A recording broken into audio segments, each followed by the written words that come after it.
बिस्मिल्लाहिर्रहमानिर्रहीम, अस्सलाम वालेकुम। आज मैं जो आपके साथ रेसिपी शेयर कर रही हूँ, मैं बना रही हूँ बीफ शेज़वान फ्राई। बहुत ही मज़ेदार बनते हैं। इसको आप दावतों में साइड डिश के तौर पर भी रख सकते हैं। पकोड़े की जगह आप ये बनाएं, आपको बहुत मज़ा आएगा और आपकी बहुत तारीफ़ होगी। यहाँ पे मैंने 300 ग्राम बीफ ले लिया, यानी गोश्त ले लिया। उसको मैंने ऐसे लंबाई में काट लिया था और इसको मैंने अदरक लहसुन का पेस्ट और थोड़ा सा नमक डालकर इसको मैंने उबाल लिया था। आप मैंने यहाँ पे थोड़े थोड़े मोटे से पीस रखे हैं, आप इसको बारीक भी कर सकते हैं, यानी 1 के 2 कर लें। यहाँ पे मैंने अदरक लहसुन का पेस्ट 1 टेबल स्पून और 1 टेबल स्पून लेमन जूस शामिल कर दिया है। हाफ़ टी स्पून काली मिर्चों का पाउडर और 1 टेबल स्पून चिली सॉस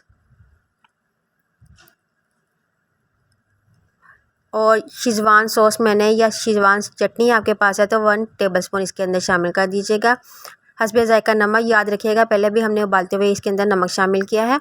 और हाफ़ टी स्पून मैंने इसके अंदर लाल मिर्चों का पाउडर शामिल कर दिया है। साथ ही मैं इसके अंदर 1 अदद अंडा शामिल कर दूंगी।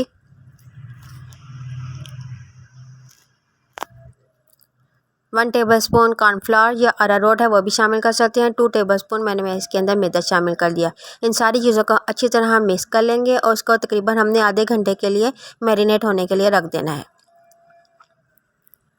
फिर हमने कढ़ाई के अंदर तेल या घी जो आप इस्तेमाल करते हैं उसको गर्म कर लेना है और उसके अंदर हमने एक एक पीस उठाकर डालते जाना है। साथ ही एक साथ इकट्ठे नहीं शामिल कर देने, वरना ये जुड़ जाएंगे। एक एक पीस करके हमने इसको अच्छी तरह फ्राई कर लेना है। तकरीबन 5 से 6 मिनट लगेंगे मीडियम फ्लेम पर। और ये गोल्डन सुनहरी जैसे इसका कलर आ जाए तो फिर हमने इसको निकाल लेना है, क्योंकि हर चीज़ तो गली हुई है, सिर्फ हमने इसका कॉर्नफ्लावर और जो अंडा डाला है सिर्फ उसको हमने पकाना है। ये है जी इसकी फाइनल लुक। रेसिपी अच्छी लगे तो लाइक और शेयर कीजिएगा, हो सके तो मेरे चैनल को सब्सक्राइब कर दीजिएगा, बेल आइकन को दबा दीजिएगा ताकि आने वाली हर वीडियो का नोटिफिकेशन आपको मिलता रहे। नेक्स्ट वीडियो में मिलते हैं। अल्लाह हाफिज़।